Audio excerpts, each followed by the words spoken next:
जी business पर आपका स्वागत है। आप देख रहे हैं पावर ब्रेकफास्ट। आपके साथ मैं हूं मानसी दवे। बुलेटिन की शुरुआत सीधा विदेशी बाजार के संकेतों के साथ कर लेते हैं।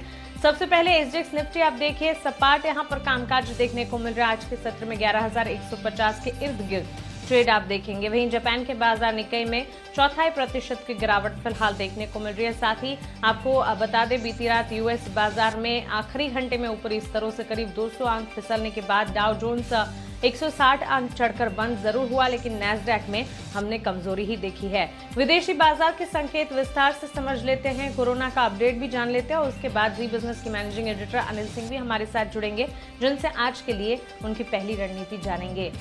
दीपांशु गुड मॉर्निंग, बताएं विदेशी बाजार के संकेत आज कैसे लग रहे हैं? Good morning Mansi. अच्छे संकेत हैं या फिर कह सकते हैं थोड़े मिले जुले संकेत हैं। हालांकि कल आखिरी घंटे में डाउ में जरूर गिरावट थी, पर इस सुबह अगर आप देखें तो डाउ फ्यूचर्स मजबूती आपको दिखा रहे हैं। तकरीबन 80 अंकों का उछाल आप देख रहे हैं। एसजीएक्स निफ्टी एकदम सपाट है। बाकी एशिया के बाजार थोड़े प्रेशर में है, बट मिली जुली शुरुआत है और ज्यादा बदलाव नहीं है। एक बड़ा ट्रिगर जो यूरोपियन मार्केट से कल आया, हालांकि मार्केट ने इसे ऑलरेडी एंटिसिपेट कर दिया था, पर फिर भी इसका रिएक्शन हमने देखा है। लगभग 2 लाख करोड़ डॉलर का स्टिमुलस प्लान यूरोपियन यूनियन ने क्लियर कर दिया है। ये दो चढ़ाव में होगा। एक तो एक फंड क्लियर करा है 750 अरब यूरो का, और ये फंड लोन्स और ग्रांट्स के जरिए दिया जाएगा सभी देशों को जिन्हें कोरोना से लड़ने की जरूरत है। अगले साल एक बजट में जो आएगा उसमें 2021 से 2027 के बीच यूरोपियन यूनियन में 1 लाख करोड़ से ज्यादा खर्च करने का प्लान है। तो अगर आप सब मिलाकर देखें तो लगभग 2 लाख करोड़ डॉलर का एक स्टिमुलस प्लान आया है, जो सबसे बड़ा है यूरोपियन यूनियन की हिस्ट्री में। इसके अलावा ऑलरेडी 550 करोड़ डॉलर का अरब डॉलर का एक स्टिमुलस प्लान अनाउंस किया था मई के महीने में, और बॉन्ड बाइंग चल रही है 1.34 ट्रिलियन डॉलर्स की यूरोपियन सेंट्रल बैंक से। तो सब मिला के देखेंगे तो बहुत बड़ा एक स्टिमुलस मेजर आया है यूरोपियन यूनियन से। तो ये एक अहम ट्रिगर रहेगा जिस पर बाजार की नजर है।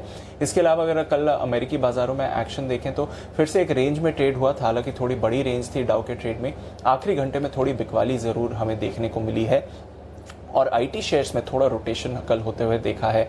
आईबीएम के नतीजे अच्छे थे, कोका कोला के नतीजे अच्छे थे, पर आज टेस्ला और माइक्रोसॉफ्ट के नतीजे आने वाले हैं। उससे पहले थोड़ा हमने क्वाइट एक्शन देखा था जहां तक नैस्डैक का सवाल है, और कुछ इकोनॉमी से जुड़े स्टॉक्स पर भी दबाव देखने को मिला था, जैसे कि एयरलाइन या फिर होटल इंडस्ट्री के स्टॉक्स। यूरोप के बाजार तेजी में रहे। यूरोप पर नजर रखिए। स्टिमुलस प्लान पर हमने देखा है कि 4 महीने के ऊंचाई पर है डॉलर के खिलाफ। वैसे भी डॉलर में थोड़ा दबाव बनते जा रहे हैं पिछले कुछ दिनों से। इसके अलावा कच्चे तेल में हमने उछाल देखा है, और बल्कि WTI में तो कल 3% का उछाल देखा। मार्च की ऊंचाई के करीब इस समय WTI ट्रेड कर रहा है। ब्रेंट भी $44 के आसपास पहुंच चुका है। वैक्सीन की आशा और यूरोपियन यूनियन के स्टिमुलस प्लान दोनों से ही ट्रिगर्स मिले।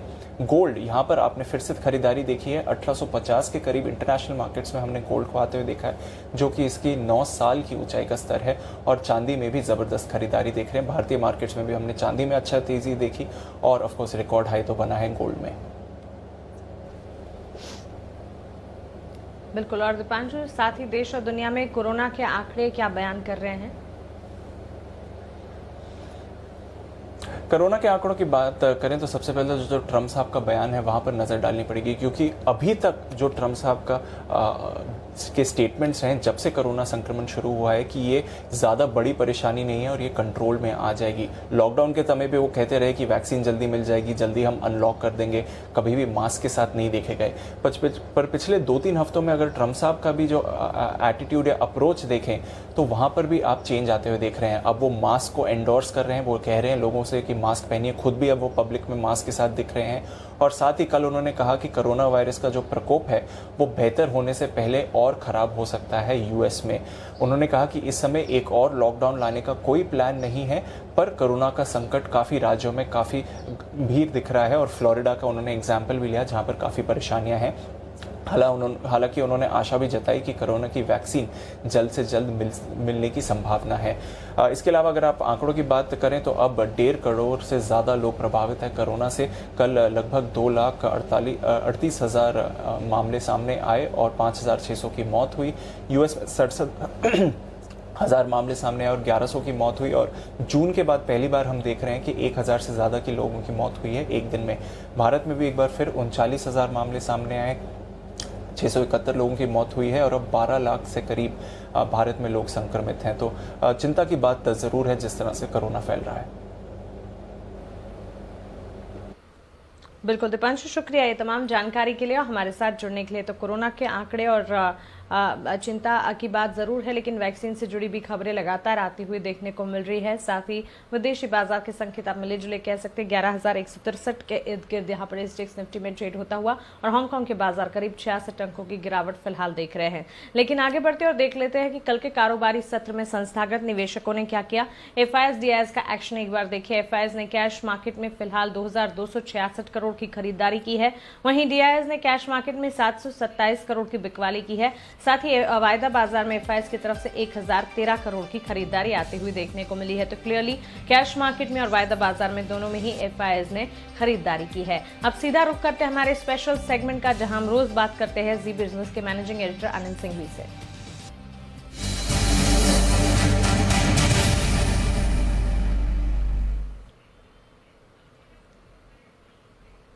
Anil sir, good morning. विदेशी बाजार के संकेत मिले जुले हैं, साथ ही एफआईएस की तरफ से हम देख रहे हैं कैश मार्केट और वायदा बाजार में खरीदारी है।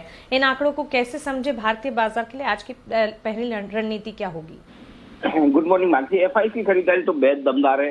ग्लोबल मार्केट सुस्त है तो ठीक है, हमें कोई खास दिक्कत नहीं है। अगर बाजार बाहर से सुस्त भी रहे चलेगा। वैसे अमेरिका में हरे निशान के साथ ही क्लोजिंग होती हुई दिखी है, तो हाँ ठीक है। डाउ फ्यूचर्स भी हल्की तेजी के साथ ही ट्रेड कर रहे हैं, तो ओवरऑल संकेत ठीक है। हमारे लिए ग्लोबल मार्केट मजबूत हो तो और अच्छा, ना मजबूत हो तो फ्लैट भी रहे तब भी हमारा काम चल जाएगा। तो मोमेंटम तो स्ट्रॉन्ग है, लेकिन हम अब क्योंकि ना कल हफ्ते की एक्सपायरी है, उससे पहले हम 11,200 के एक बड़े लेवल के नजदीक हैं। 11,000 तो हमने आसानी से पार किया, लेकिन अब 11,200 का अगला लेवल है जहां पर कॉल्स का हाईएस्ट ओपन इंटरेस्ट है वीकली सीरीज में। तो आज के लिए आपको 11,200 के लेवल पर नजर रखनी पड़ेगी। इसके ऊपर निकल कर टिके तो फ्रेश खरीदारी और बड़ी तेजी और शॉर्ट कवरिंग आती दिखेगी। नहीं तो पहले आपके लिए 11,200 और 11,100 ये 100 पॉइंट की वजह जैसी है ना, जो है ना एकदम वो रुकावट का काम करेगी। इस 100 पॉइंट पे बाजार आज वक्त बिताने की कोशिश कर सकता है, लेकिन फिर भी मैं आपको सपोर्ट जोन और ऊपर के लेवल दे दूं। 10,950 11,025 बाजार के मजबूत सपोर्ट जोन के तौर पर सामने आता हुआ दिख रहा है, और ये लेवल आसानी से टूटेगा नहीं है। और इस रेंज में अगर बाजार मिलता है तो आपको फ्रेश खरीदारी, शॉर्ट कवरिंग एग्रेसिवली करनी चाहिए। ऊपरी स्तरों पर 11,300 11,400 तक जाने की कोशिश इस अटेम्प्ट में निफ्टी की हो सकती है, तो वो फाइनल टारगेट होंगे जहां तक जाने की कोशिश यहाँ पर निफ्टी कर सकता है। जहां तक बैंक निफ्टी का सवाल है, 22,500 22,600 आज के लिए मजबूत सपोर्ट के तौर पर काम करेगा। जैसे 11,200 की अहमियत है निफ्टी के लिए, वैसे ही मानसी बैंक निफ्टी के लिए 23,000 के लेवल की अहमियत है। 23,000 के पार निकल कर टिके और फिर उसके बाद थोड़ा वक्त बिताया तो फिर एक फ्रेश शॉर्ट कवरिंग और बड़ी तेजी बनती दिखेगी, जो बैंक निफ्टी को ऊपर में 23,400 450 तक ले जा सकती है। जब तक वो नहीं होता तब तक 23,000 23,100 बैंक निफ्टी का ऊपरी लेवल है जिस पर आपको फोकस करना है। जी बिल्कुल अनिल सर, शुक्रिया ये तमाम जानकारी के लिए और हमारे साथ जुड़ने के लिए। तो ट्रेडिंग रेंज आप देखिए और सबसे पहले अहमियत के स्तर जो अनिल जी हमें बता रहे हैं, निफ्टी में 11,200 पर आप खास नजर रखिएगा। सपोर्ट जोन्स की अगर बात करें 10,950 से 11,025 के सपोर्ट जोन्स होंगे और ऊपरी स्तर 11,300 से 11,400 के आज निफ्टी में देखने को मिल सकते हैं। लेकिन साथ ही 23,000 पर नजर रखिए। बैंक निफ्टी के लिहाज से 22,500 से 22,600 सपोर्ट जोन्स मजबूत सपोर्ट जोन्स का काम करेंगे और ऊपरी रेंज 23,000 से 23,100 की आज के लिए आप पहली रणनीति के तौर पर मानकर चले। लेकिन चलिए अब जान लेते हैं कि खबरों के चलते आज कहां पर एक्शन देखने को मिल रहा है। बताने के लिए देवांशी अशर हमारे साथ जुड़ गई हैं। देवांशी, गुड मॉर्निंग, बताएं।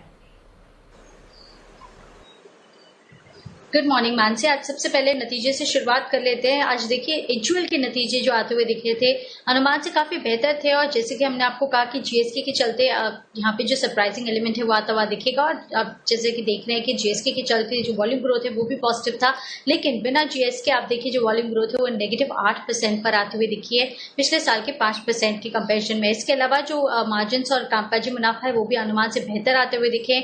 इनके जो दो पोर्टफोलियो है, हाउस होल्ड और होम केयर सेगमेंट और साथ साथ ही इनके जो हॉर्लिक्स का सेगमेंट है यहाँ से काफी अच्छा परफॉर्मेंस आता हुआ दिखा था। जो आय है उसमें 4.5% तक की बढ़त देखने मिली है। कामकाजी मुनाफा इस बार फ्लैट आता हुआ दिखा है, अनुमान था 6 से 7% की गिरावट का। मार्जिन 26% से घटकर 25% पे आते हुए दिखे और जो मुनाफा है उसमें 2% की उम्मीद के सामने 7% तक की बढ़त देखने मिली है। और साथ ही कंपनी ने 9.5 रुपए प्रति शेयर का स्पेशल डिविडेंड भी यहाँ पे डिक्लेयर किया है, इस पर आप नजर रखें।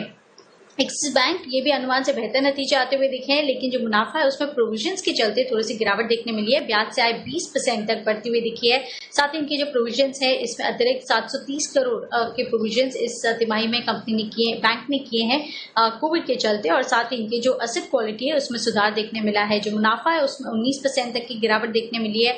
GNPA इस बार 4.72% पे आते हुए दिखे हैं, 4.9% से घटकर तिमाही आधार पर। और साथ ही जो नेट NPA है वो भी इस बार 1.23% पे आते हुए दिखे, 1.56% से घटकर। अनुमान था कि इस बार जो स्लिपेजेस हैं और जो एसेट क्वालिटी वो और भी ज्यादा थोड़ी सी नरम होती हुई दिखेगी। स्लिपेजेस इस बार 2218 करोड़ पे आते हुए दिखे, 3920 करोड़ से घटकर, तो ये भी एक पॉजिटिव फिगर है। और सिर्फ 9% की जो लोन्स है वो मॉरेटोरियम में है, तो ये भी एक पॉजिटिव फिगर आता हुआ दिख रहा है।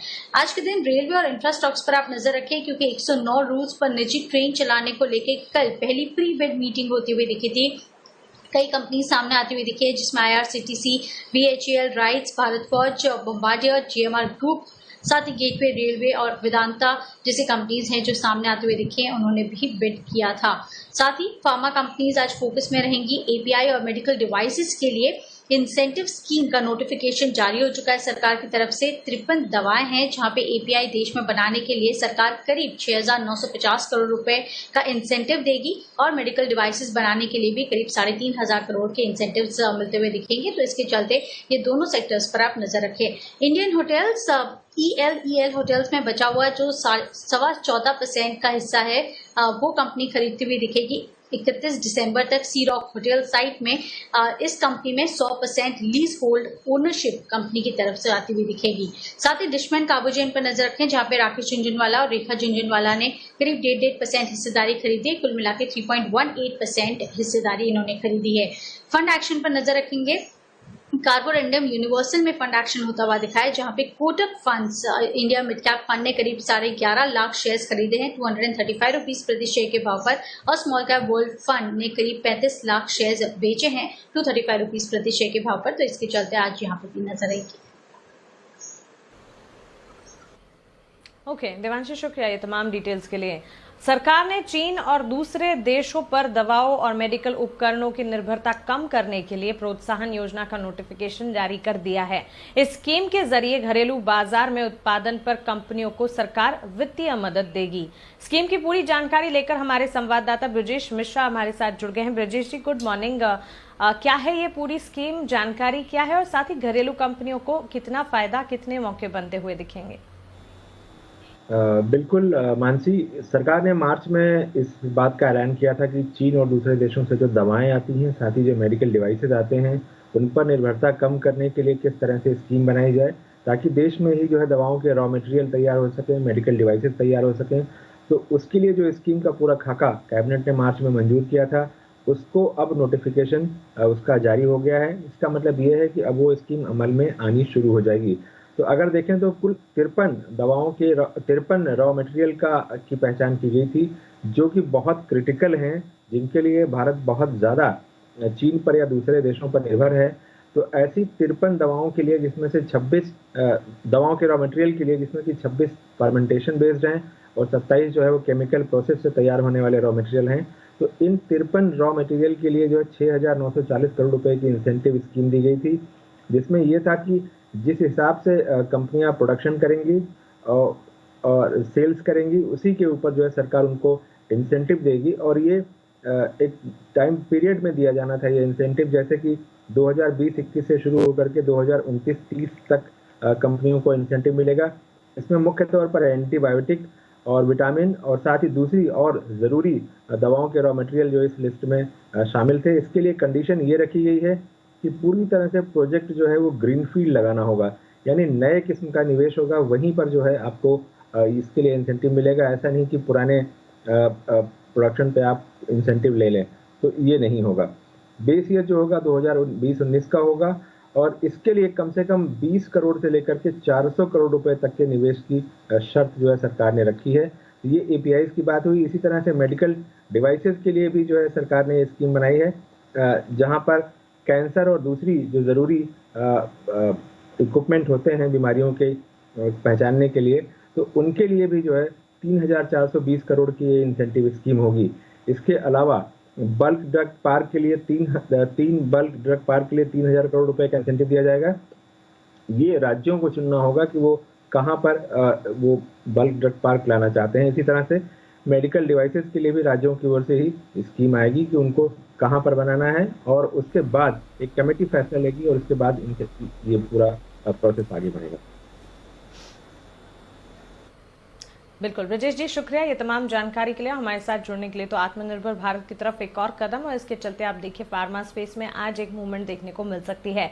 लेकिन जी बिजनेस की खास शो बाजार आज और कल में एचडीएफसी सिक्योरिटीज के वीके शर्मा ने ऑप्शन की जो दमदार रणनीति बताई है वो आपके सामने रख देते हैं। ओएनजीसी की कॉल खरीदने की राय यहाँ पर आती हुई देखने को मिल रही है। 85 की कॉल जो कि ₹1.70 पर आपको मिलेगी, उसे खरीद सकते हैं आप। टारगेट यहाँ पर 3 के और साथ ही स्टॉप लॉस 1 का लगाकर चल सकते हैं। तो ओएनजीसी की कॉल में खरीदारी की राय वीके शर्मा जी की तरफ से आती हुई। कुछ और ट्रेडिंग कॉल्स हैं जो आपके सामने रख देते हैं। इंट्राडे पर्सपेक्टिव का नजरिया बनाकर इन कॉल्स में आप चल सकते हैं। 5 कॉल्स हैं, 5 खरीदारी की है। एक्सेस सिक्योरिटीज से शुरुआत करेंगे। एजिस लॉजिस्टिक्स में खरीदारी की राय दे रही है। 205 के टारगेट्स को ध्यान में रखिए, 192 का स्टॉप लॉस लगाइएगा। गेल में खरीदारी की राय, एक्सेस सिक्योरिटीज का मानना 109 के लक्ष्य देखने को मिल सकते हैं, 101 का यहाँ पर स्टॉप लॉस लगाएं। आनंद राठी सिक्योरिटीज, आईसीआईसीआई बैंक और आईआरसीटीसी पर खरीदारी की राय दे रहे हैं। आईसीआईसीआई बैंक 390 के लक्ष्य यहां पर मानकर चल सकते हैं, 371 का स्टॉप लॉस लगाएगा। और साथ ही आईआरसीटीसी में 1420 के लक्ष्य के लिए खरीदारी की जा सकती है, 1370 का स्टॉप लॉस लगाना बिल्कुल न भूलें। चॉइस ब्रोकिंग की तरफ से भारत फोर्ज के कैश मार्केट में खरीदारी की राय है। 399 के टारगेट्स को मानकर चले, 375 का एक स्टॉप लॉस यहां पर आपको लगाना होगा। तो तमाम ट्रेडिंग कॉल्स जिसमें खरीदारी का मन बनाकर आप चल सकते हैं। लेकिन चलिए अब हमारे साथ manasjaiswal.com के मानस जायसवाल जुड़ गए हैं। मानस, गुड मॉर्निंग, स्वागत है आपका जी बिजनेस पर। सबसे पहले आज के लिए इंडेक्स पर ही आपका नजरिया हम जानना चाहेंगे। Good morning Mansi. देखिए, जहां तक बात निफ्टी की है, मैं तो नहीं समझता कि यहाँ पर कोई भी किसी भी तरह के रिवर्सल के साइन है या तो प्रॉफिट बुकिंग करनी चाहिए। मैं समझता हूँ ट्रेंड पॉजिटिव है और high tops higher bottoms clearly दिख रहे हैं चार्ट पे। तो मैं तो सजेस्ट करता हूँ कि आप करंट लेवल्स पे भी खरीदारी कर सकते हैं। 11,040 के नीचे स्टॉप लॉस रखिए और कम से कम 11,400 के टारगेट सेट करिए। बट मैं प्रेफर करूंगा कि बैंक निफ्टी की तरफ देखें, क्योंकि बैंक निफ्टी ने फेब के बाद पहली बार अपना 100 डे मूविंग एवरेज ब्रेक किया है। तो मैं समझता हूँ यहाँ पर पोटेंशियल ज्यादा है। यहाँ पर बैंक निफ्टी को आउट परफॉर्म कर सकता है। तो यहाँ पर 24,000 के टारगेट्स रहेंगे और 22,200 के स्टॉप लॉस रहेंगे। ओके, और मानस साथ ही स्टॉक स्पेसिफिक आज के लिए आपकी टॉप पिक क्या होगी?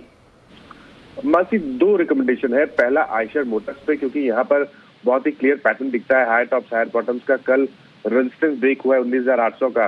तो मैं समझता हूँ कि यहाँ पर आपको 20,400 के टारगेट सेट करके चलने, 19,900 की स्टॉप लॉस रखने हैं। और दूसरा आरईसी पे ध्यान दीजिए, क्योंकि आरईसी और पीएफसी में काफी समय के बाद लोअर लेवल पे बाइंग इंटरेस्ट देखने को मिला है। तो मेरा बेट आरईसी पे रहेगा। करंट लेवल्स पे खरीदारी करिए, 105 के स्टॉप लॉस रखिए और स्टॉक अपना 200 डे मूविंग एवरेज जो कि 115 के आसपास है, उसको 1 से 2 दिनों में टेस्ट कर सकता है। बिल्कुल मानस, सेक्टर स्पेसिफिक भी आपसे राय जानना चाहेंगे। क्लियरली सेक्टर्स में जो हमने कल के सत्र में परफॉर्मेंस देखी, आज news based impact pharma space से जुड़ा भी है। इसके अलावा भी कौन से सेक्टर्स है जिस पर आपने नजर आज बनाई है? देखिए, फार्मा की जहां तक बात है, मैं नहीं समझता कि फार्मा में अभी आपको खरीदारी करने की जरूरत है। शायद हमें एक छोटा सा करेक्शन फार्मा सेक्टर में देखने को मिलेगा, तो यहाँ से दूर रहे। लेकिन जैसा मैंने पहले बोला कि बैंकिंग स्टॉक्स पर ध्यान रखिए। बैंक निफ्टी ने ब्रेकआउट दिया और काफी समय के बाद दिया है।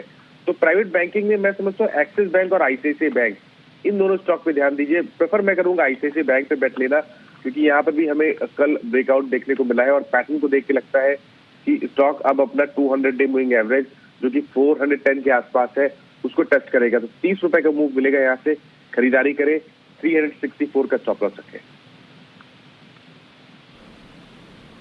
बिल्कुल मानस, शुक्रिया ये तमाम जानकारी के लिए और हमारे साथ जुड़ने के लिए। चलिए कमोडिटी बाजार का जायजा लेते हैं। जिगर त्रिवेदी से हमने बातचीत की और उनकी राय आपके सामने रखते हैं। कल के सत्र में सोने चांदी में जबरदस्त एक्शन हमने देखा। बुलियन मार्केट में गोल्ड पर खरीदारी की राय जिगर की तरफ से 49,650 के लक्ष्य को आज के लिए आप मानकर चल सकते हैं। 49,420 49,420 का एक स्टॉप लॉस यहां पर आपको लगाना होगा। साथ ही कॉपर में भी खरीदारी की राय बेस मेटल्स में दे रहे हैं। ये 514 के लक्ष्य के लिए जुलाई कॉन्ट्रैक्ट में खरीदारी की जा सकती है। यहाँ पर स्टॉप लॉस जो है 505 का आप लगाइएगा। एनर्जी पैक में क्रूड पर खरीदारी की राय अगस्त कॉन्ट्रैक्ट के लिए है। 3,160 के लक्ष्य को मानकर चले। 3,070 का एक स्टॉप लॉस लगाकर यहाँ पर भी खरीदारी की जा सकती है। लेकिन चलिए अब वक्त है FIR का, यानी कि FIR इन्वेस्टमेंट रिपोर्ट्स का।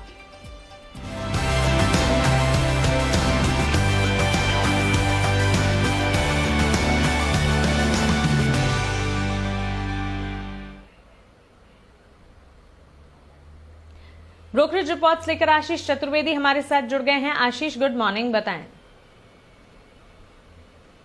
Good morning Mansi. सबसे पहले नतीजों पर आई हुई रिपोर्ट्स देख लेते हैं। एक्सिस बैंक के कल नतीजे आए थे और वहां पर हम देख रहे हैं कि 2 रिपोर्ट्स आती हुई दिखी। दोनों की दोनों पॉजिटिव नजर आ रही हैं क्योंकि CLSA ने खरीदारी की राय को बरकरार रखा है। लक्ष्य जो है 580 से बढ़ाकर 600 कर दिया है और ये कह रहे हैं कि प्री प्रोविजनिंग ऑपरेटिंग प्रॉफिट के हिसाब से अगर आप देखें तो नतीजे अनुमान से बेहतर नजर आ रहे हैं। जेफरीज को भी नतीजे पसंद आए। इन्होंने खरीदारी की राय को बरकरार रखा है। लक्ष्य जो है 530 से बढ़ाकर 550 कर दिया। 446 कल की क्लोजिंग है। इसके अलावा अगर आप देखें तो बजाज फाइनेंस यहाँ पर भी नतीजे आए थे। मॉर्गन स्टैनली की रिपोर्ट है। ओवरवेट की रेटिंग को बरकरार रखा है। लक्ष्य जो है 2,740 से बढ़ाकर 3,835 रुपए कर दिया गया है। ये कह रहे कि मुश्किल FY21 के बाद भी ये एक्सपेक्ट करे कि स्टॉक प्राइस में आपको थोड़ी सा अप्रिसिएशन देखने को मिले। ICICI प्रूडेंशियल पर CLSA का डाउनग्रेड आया। यहाँ पर आज गिरावट देखने को मिल सकती है। खरीदारी की राय को बदलकर अभी आउट परफॉर्म की रेटिंग दे रहे हैं। लक्ष्य जो है 420 से बढ़ाकर 500 कर दिया है। 445 कल की क्लोजिंग है। ये कह रहे कि रीसेंट रनअप के कारण इन्होंने रेटिंग को डाउनग्रेड किया है। और आखिरी रिपोर्ट है आज के लिए CLSA की रिपोर्ट है HDFC लाइफ पर और यहाँ पर भी रेटिंग को डाउनग्रेड कर दिया गया है। खरीदारी की राय को बदलकर आउट परफॉर्म की रेटिंग दी गई है। लक्ष्य 640 से बढ़ाकर 675 कर दिया। इन्होंने कह रहे हैं कि VNB मार्जिन में थोड़ी सी गिरावट देखने को मिली है, जिसके चलते इन्होंने वैल्यूएशंस भी महंगे नजर आ रहे हैं, इसलिए इन्होंने डाउनग्रेड कर दिया है। बिल्कुल आशीष, शुक्रिया ये तमाम जानकारी के लिए, हमारे साथ जुड़ने के लिए। और इसी के साथ पावर ब्रेकफास्ट में फिलहाल इतना ही। मुझे दीजिए इजाजत।